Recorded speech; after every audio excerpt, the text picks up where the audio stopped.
He built one of the biggest channels on Earth from Montreal. 17 billion views, not a dollar of outside money.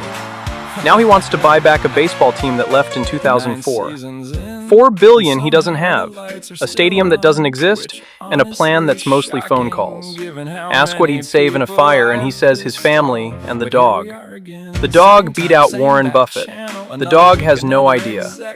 This is Ashkan Karbasfrooshan. This is the Adodat Show. I'm Pesach Latin. This is the Adodat Show. Today we've got Ashkan Karbasfrooshan, the man who built Watch Mojo into one of the biggest YouTube channels on the planet with 40 million subscribers and 17 billion views, never took a dollar of outside funding, is now trying to bring Major League Baseball back to Montreal. Ashkan, welcome. And the first question today, how are you doing? Doing great, but want to make sure this is all factually correct. I never took in venture capital until 2020, after 15 years. After COVID, I sold 25% of the business to a New York-based private equity fund. And I just want to make sure, I think I heard baseball, but it almost sounded like basketball. It is baseball. Major League Baseball, not basketball. Yeah. The Yeah, Mets but otherwise and I'm stuff like great. that. Yeah, otherwise I'm Yes. great. No complaints. Things are good. I'm going to start by putting a number on the table. 17 billion views, 40 million subscribers until 2020, never raised a single dollar of outside funding. Watch Mojo is one of the biggest YouTube channels in the world, and you built it from Montreal. Not LA, not New York, not Silicon Valley, Montreal. And you did it after 6 years of losing money. Your home run for this interview is shifting the narrative from Watch Mojo being just a YouTube channel to a case study of disciplined long-term ecosystem building.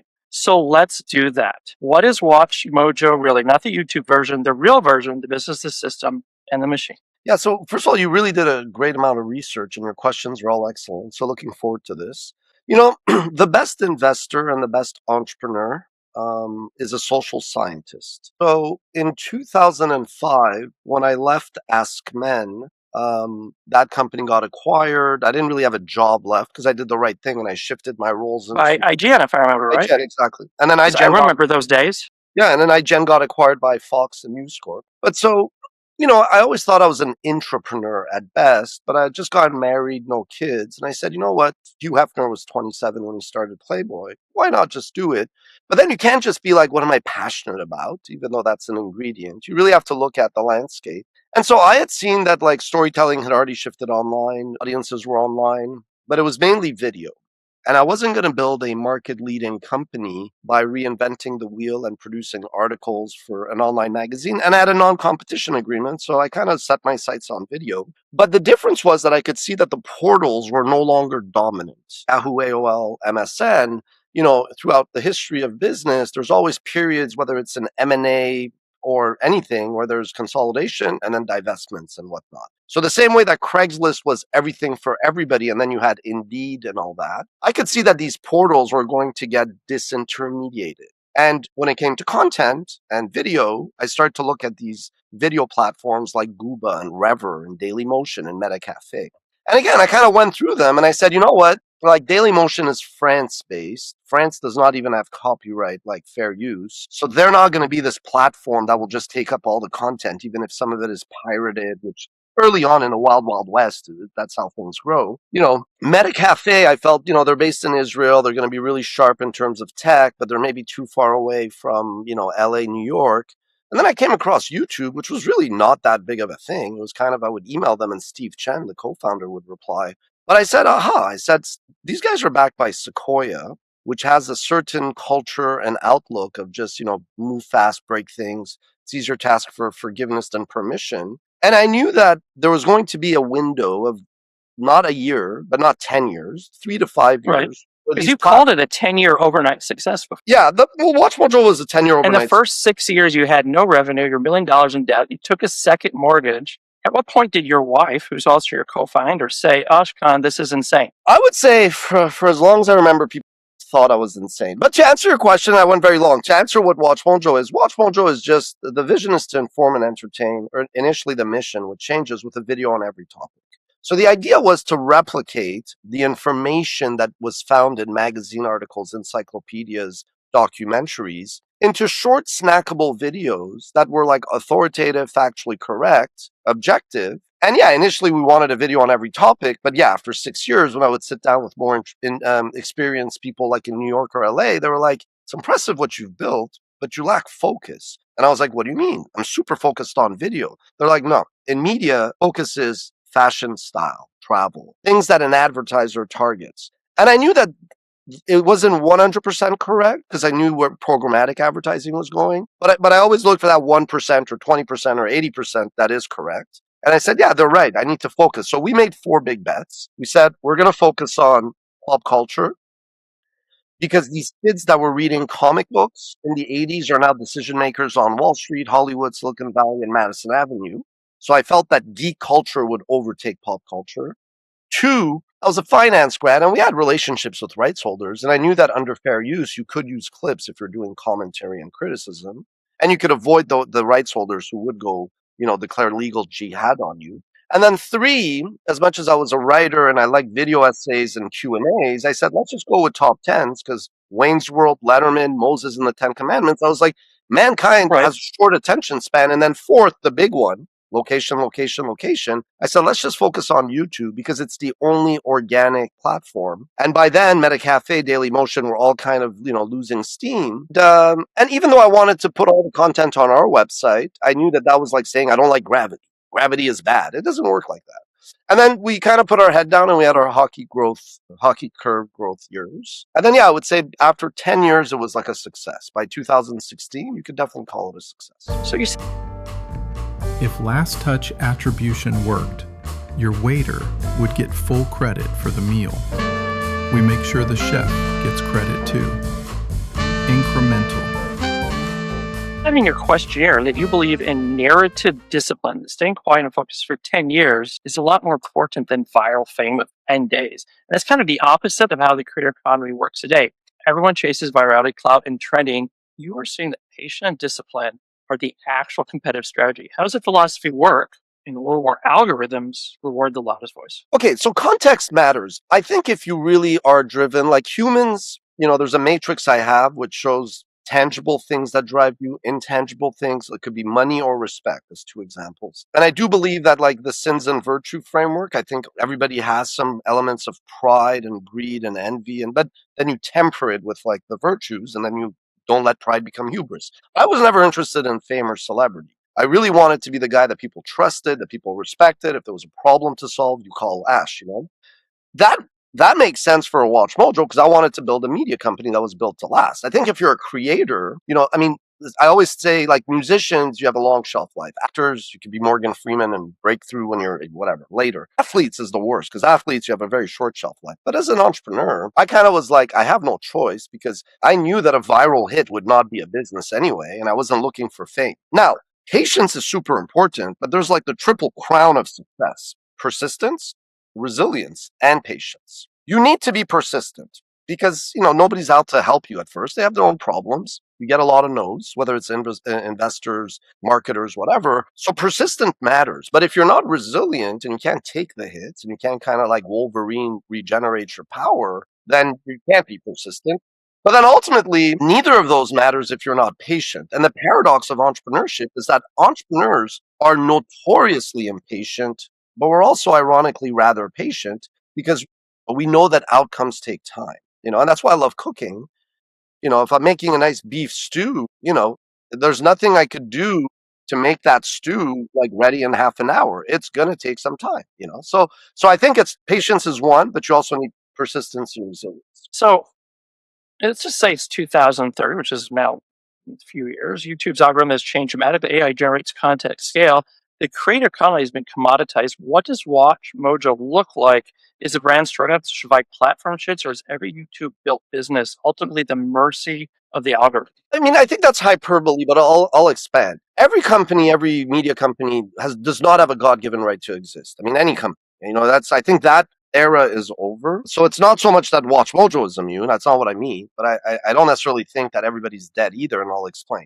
Watch Mojo was built to be able to cover anything, to kind of whatever the zeitgeist is. I don't like the word tastemaker, but we are a curator. Right. So our audience has grown. If they were 15 to 20 when we were, pre-MCU taking off, pre-peak TV, and we got really into covering Marvel movies and all that, if that audience has stayed with us, which they have, and we get new people as well, but if now they care about current affairs, we could cover Ukraine, we can cover China, we could cover Iran, we could cover the Mideast. Now, it still has to be true to our ethos, which is objective, factual, et cetera, et cetera. So for us, we adapt. Now, let's be intellectually honest. First of all, I also don't think AI to me is just technology. And I never think the answer is only technology, but I also think if your answer is only human, you lose. You have to find a balance. But that balance is not 50-50. It's depending on the task, depending on the supply chain, depending on the product, there's a different weight. So if we had to start Watch Mojo today, no brand, no audience, no catalog, we would lean in a bit more on AI. But because we have an existing brand, we are actually a bit held back. We can't go all in. So the same way that MTV, even if they understood YouTube posed the major risk, they couldn't go all in YouTube because their business was cable. Fast forward today, even the disruptors get disrupted. We have to be careful. If we go hard in with AI, our audience won't like it, even though our audience, when they're on TikTok or Facebook, Meta, Instagram, anywhere else, they'll see AI, but it's a different experience, right? So for us, when it comes to Watch Mojo, there's a quadrant, A1, A2, B1, B2. What does that mean? A1 is using AI with Watch Mojo. I don't force it on my team at all. And I'm a writer at heart. So even I'm a bit on the fence, depending on the use case. What I told the team is I said, I want AI to make you be the best version of you. So you use it. I don't like the term bottom up, but basically bottom up. How does this help you be better, faster, smarter, yada, yada? And that's the only way. Organizational behavior, culture. That's the only way. Otherwise, you're going to sabotage it, thinking I'm out to fire them. I'm like, no. You're not leaving that easy. You're my team. You're staying. A2 is using AI a bit more, but in a way that like there's no media. If we want to do ancient historical battles, and I want to show Alexander the Great's the siege of Tyre, I got news for you. It's either going to be animation or just somebody talking, or if you could use AI. Now you could still disclose like Watch Mojo Amplified, but we don't even do that necessarily under Watch Mojo. So we launched Facts, FAQX, which is kind of FAQs, but also factual, but it's purposely using more generative AI just to create content that, we could do on Watch Mojo, but we don't want to push AI down the throats even of our viewers. But it's a similar kind of social video content. Now, B1 and B2 is where it gets interesting. B1 is using AI the way Hollywood is using AI to improve. Like, I'm a writer, I'm not a screenwriter, but I could take some of my writings and say, put this in a format that a director, would understand, meaning a screenplay format. So it's using AI in your supply chain, maybe even using it for setting shots that you don't need to have 1,000 extras walking in a street. You could just kind of maybe use AI. And Hollywood's doing that, and whether they admit it or not is the issue. Now, B2 is where I, as a kind of creative myself, I've been composing music and I've been producing songs, and I use AI because for a year I was trying to get artists. This whole week I've been obsessed. I've been rewriting Shakespeare into musicals all week. Yeah. So B2 is just using AI to push your creative limits in a way that you can't otherwise. And, at the end of the day, I'm not producing that music for the Watch Mojo fan, nor am I doing it. It's for a whole new audience that would have never, ever, So they like it. And really, it's what they think that matters, not what some armchair journalist thinks or whatever. So to me, I think it's a great opportunity. It's just the latest tool, the same way that if you're writing screenplays on a typewriter and all of a sudden you saw a word processor and Windows and Office and a computer, I mean, no sane person was like, this is not good. It just allowed for much more. And I know it's different from CGI and animation, but it's actually not. It's just innovation. And we have to understand that humans are incredible brains, and they've now gotten to a point where they've created AI, and it's a tool, right? It's like a hammer. I could build a house with it, or I could kill somebody. It's a weird conversation to have. Obviously, anything you take and you use it unethically, illegally, criminally, nobody suggests that. But I think there are certainly ways that AI just becomes additive. And I read something about Gen Z that they don't like AI. And I'm like, it's funny because Gen Z is afraid that they're going to be like the underclass of society. If they were to embrace it, we're entering an era of wisdom, not knowledge, meaning the questions you ask, the items you need to know about. That to me is perfect if you're young and you don't know anything, so to speak. You don't have experience, no problem. You can just ask questions and you can learn to become a prompt master, and you'll advance quite a bit. So again, the glass is what it is. It's up to you to determine, is this half empty or half full? And for me, the glass I think that glass is a quarter. That glass is a quarter, I know. Let's just be honest. So I want to move on to probably the strangest topic I've ever had in this show in the last 2 years that we've been on. Let's do it. You're trying to bring Major League Baseball back to Montreal. You watched the Netflix documentary Who Killed the Montreal Expos, and you thought that you might fix this. You ran a survey, thousands responded, and the estimated price tag is $3.5 to $4 billion. So Well, this is either the boldest entrepreneurial move or the most expensive midlife crisis in Canadian history. Is there C, all of the above? Okay, so to clarify, when I saw the Netflix documentary, actually nothing, no light bulb went off. I just saw it as somebody that had Right. produced the documentary. And Like I was 2020 or so, right? Came out? No, that was 2025. So nothing registered. That was like July or August. Sorry, October 21st. That came. Oh my god. That came out October 21st, and I just watched it because I was doing a podcast and somebody wanted to discuss it. Now it is true. Yeah, I haven't seen it. So It's a fine documentary. if you ask me, I thought the Expos were still in Montreal. Oh lordy, no. So it is true, widely You guys documented. still have hockey, though, right? That we still do have hockey. I mean, that would be depressing if you guys Oh, lost. come on. If we don't have hockey, then the world is over. No. So basically, I did become That's the Maple Leafs, right? That's the hockey team. Oh my god, this interview's over. We have the Montreal Canadiens. Toronto has the Maple Leafs. We're in the playoffs. Oh, okay. We have 24. I feel like Seinfeld on Larry King. I'm like, hello, canceled. What do you mean canceled? We've won a cup in as recent as 93, last Canadian team, Maple Leafs 67. But I'm not here to talk about the Maple Leafs. No hate against them, but Canadians are in We're the back to American sports. Okay, we could go back to American sports baseball. So in 2003, while at Ashkan, we want to expand pre-podcast, but basically the same thing. So I was doing a radio show and I was writing a sports business column. So I started off doing a sports business show, which was like fun. I love sports business. But because Askman was lifestyle, we also did a lifestyle show. And because this radio station had the Expos games, eventually I started just doing also covering the Expos. Had season tickets, went to every game. 2004, I tried to, I'm a nobody now. I was a bigger nobody then. I tried to keep them by calling people. The world was different. The business of baseball was different. Again, it's the macro that changes sometimes. So they left in 2004, and I realized, I don't have a wealthy uncle, so I have to put myself in a position to have impact. Entrepreneurship is the calling. So started Watch Mojo and forgot about it. 2012, my advisor in DC, we went to a baseball game. It was fun. Closure, no hard feelings. I'm not a bitter person. On November 29th, I saw the Colorado Avalanche that used to play in the city of Quebec wearing the Quebec Nordiques jersey, playing against the Habs, our hockey team. That's what triggered me. A very, very random thing. I was like, and note says that's why you built Watch Mojo? Well, the Expos leaving, yeah. Yeah, the Expos that just triggered you so badly that you became an entrepreneur. Yeah. Well, not the Nordiques. This is what triggered me to bring them back. At that moment, I just was sitting there kind of like Moneyball or The Big Short. And as a finance guy, I had an epiphany. I said, is it impossible to bring them back? I said, nothing's impossible. It might be improbable, but how do you make it inevitable? And then I realized in 2026, it's probably a financial model. So I just Googled, what is a sports franchise in MLB expansion? And the number is probably $2 billion. The figure you quoted includes a stadium, but still, you need it. We have to have a stadium. I mean, yeah, you have to have a new stadium. Yeah. You can't play in the Olympic Stadium. Now, $2 billion US. The thing is, then I said, okay, how much could private equity own? And it's 30% of the team, but they can fund 100% of the stadium and infrastructure. Right. And from what my notes here show that the Expos had a problem with their owners being not there. Well, no, what happened was Charles Bronfman brought the Expos in 69, and by let's say 1980s, but basically on 1990, he was kind of worried about the trend of salaries and many other things. So he sold it.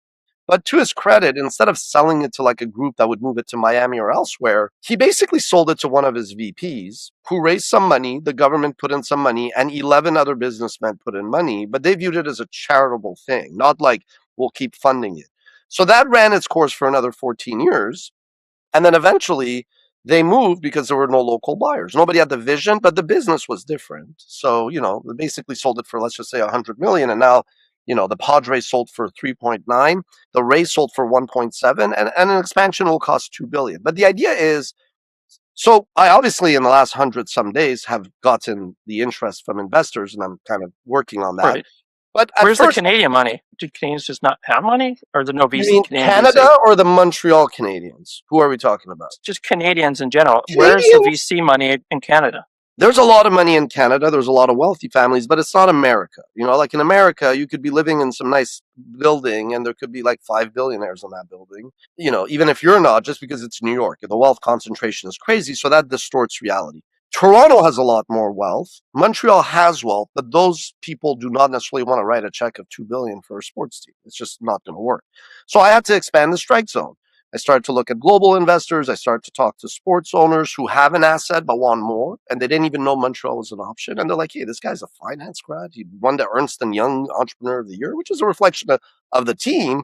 But when it comes to a track record and clean governance, they can trust me. I've been audited, and zero issues all my life. Knock on wood. So it's Right. kind of like, hey, if I would love to own a sports team, a baseball team, but I'm not from Montreal, they're like, there's this guy Ash, and he's actually a media. Do you think Canadians would have a problem taking American money with all the No, not now. No, not for this. No, to be honest, everything. Baseball's the great equalizer? I think sports has the power to unite, to quote Nelson Mandela. So yes. And two, it's not about a baseball team and a baseball stadium. It's really more about an ecosystem that's 365 days, kind of like the Battery in Atlanta. It's called 4C. 4C. Right? I've seen this. You have this 4C strategy, which is content, commerce, community, and culture. Yeah, I mean, it's a creative, cultural, commercial campus, which will have a stadium, a museum, a school of entrepreneurship I'm setting up, which I will be announcing very shortly, an academic organization partnering with me, which will just add credibility. So the idea is like there aren't a ton of investors that want these assets, but admittedly, not all of them want it to be in Montreal. Some do, some even like that. But most of them want an existing operation, whereas I'm starting an expansion team. So it's even a taller hurdle. But I mean, if you would have told me November 29th where we would be today, April, whatever, I would have said, you're crazy. So a ton of progress. And now it's a waiting game because MLB will do expansion in 2028 and probably do the process in like 27. So you built Watch Mojo without permission. You're building a baseball team seemingly without permission. Is the permission fallacy the single most important lesson of your career? Maybe not the most important, but it's definitely a top 10. Haha, no, it's probably a top 3. I think, that adage of it's easier to ask for forgiveness than permission. Again, I'm an ethical, honest guy. I'm not like the Silicon Valley Bay Area mindset of just do whatever the hell you want. But I mean, as an entrepreneur, nobody's going to open the door for you. Nobody's going to extend the table. Most entrepreneurs become entrepreneurs because you don't get that opportunity to begin with. So yeah, there was no way that when I said, I'm going to build a media company, especially, we're going to rely on third-party clips and everything else that comes with it. You do have to keep pushing. There's a strategic partner and investor in the club, whom I won't name, but very well known, their key exec was like, it's fascinating to watch you go. I was like, do tell, why? He's like, because you keep having to push the envelope and keep pushing and be public without crossing the line. I go, have I ever crossed the line? He goes, no, that's why it's interesting.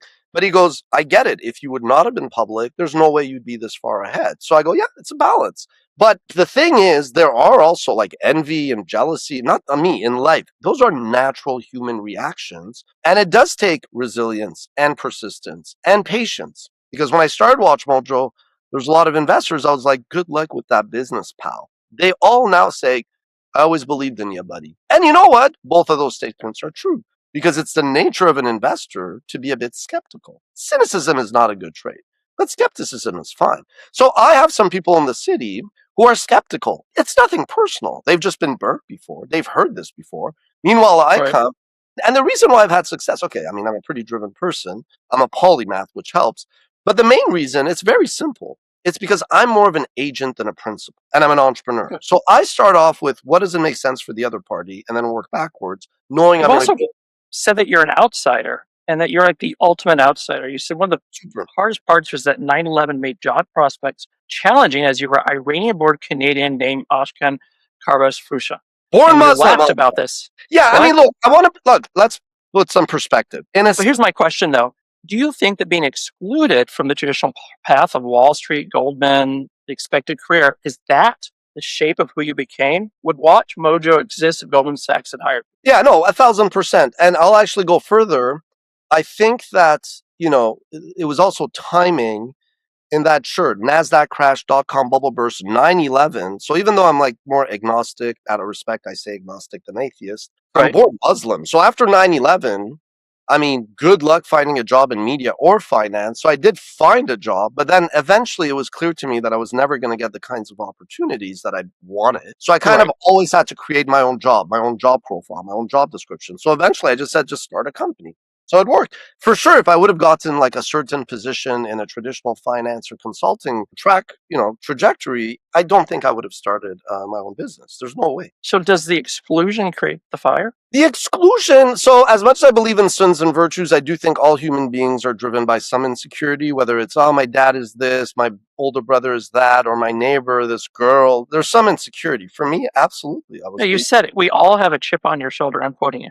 Yeah, no, everybody. Now, whether or not it's a huge chip or what you do about it, and also some people have that insecurity, but then they chase like an intangible. My favorite chip is chocolate chip. Chocolate chip is great. I mean, that's a number one perennial entry.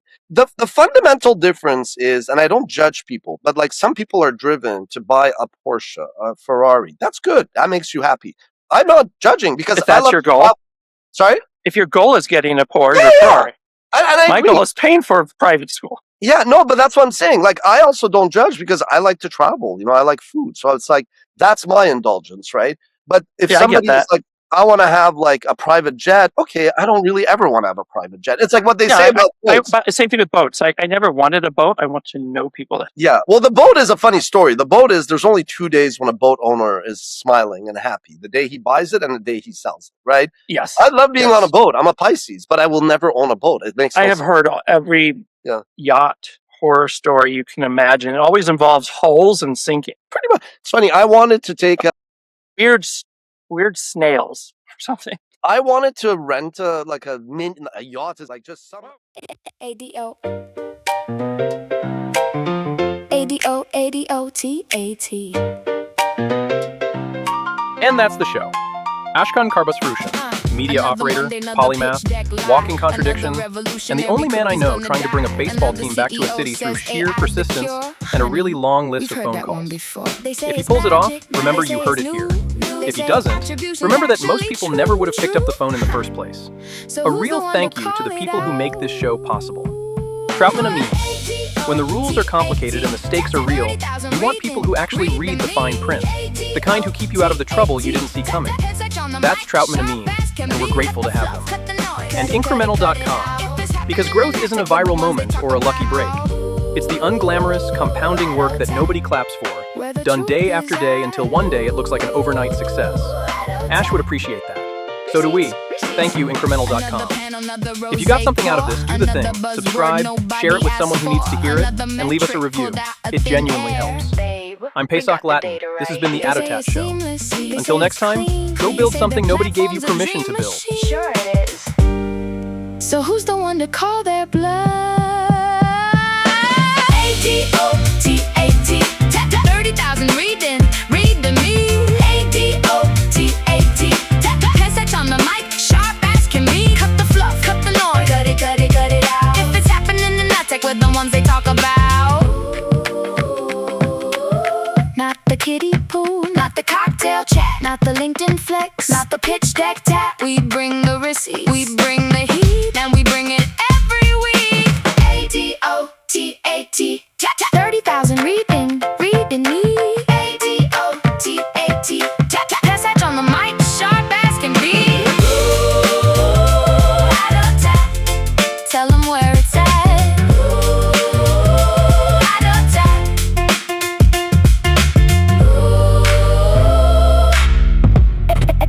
ADO. Tell them where it's at.